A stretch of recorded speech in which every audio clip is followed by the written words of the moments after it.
then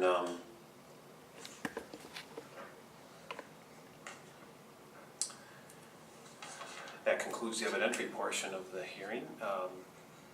Mr. Motl, I know this has been briefed to some extent, or it's already been briefed. I don't know if, I'm not asking for a briefing, but if somebody wants to brief it, that certainly won't prevent them from doing so. Otherwise, I'll hear from you now as to the state's position.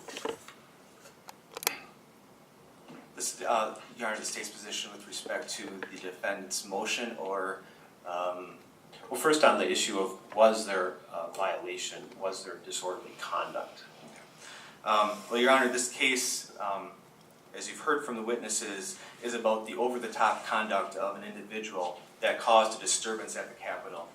Mr. Smith's conduct, yelling loudly and staggering about in and amongst a group of fourth graders, outrages a reasonable person's sense of public decency, and it's offensive to the community. In order to convict Mr. Smith of disorderly conduct, the state is required to prove three elements by evidence that is clear, satisfactory, and convincing. The first element is that the defendant engaged in violent, abusive, profane, boisterous, unreasonably loud, or otherwise disorderly conduct. On November 8, 2012, Mr. Smith engaged in boisterous, unreasonably loud, and otherwise disorderly conduct. Surrounded by dozens of fourth graders, some as close as 5 feet away, Mr. Smith started yelling and staggering about. And he was flailing his arms around. A police officer, Officer Steingraber, heard the yelling from 25 to 30 feet away. He heard this yelling over the background noise of 80 to 100 or more fourth graders.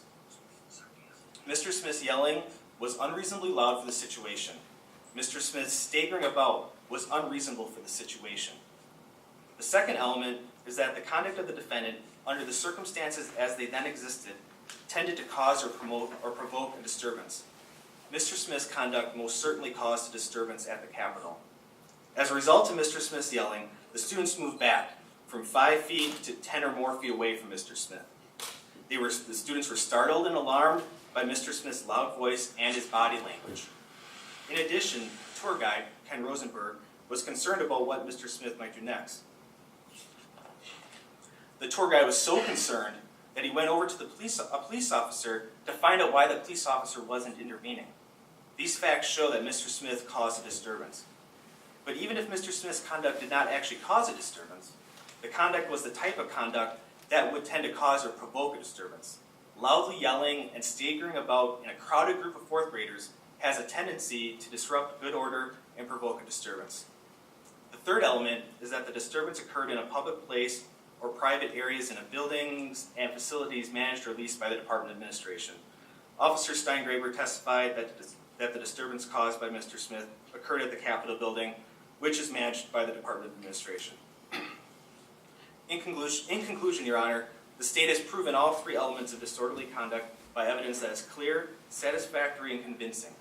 Therefore, the state asks that you find the defendant guilty of disorderly conduct. All right, Mr. Jambois, I'll hear from you.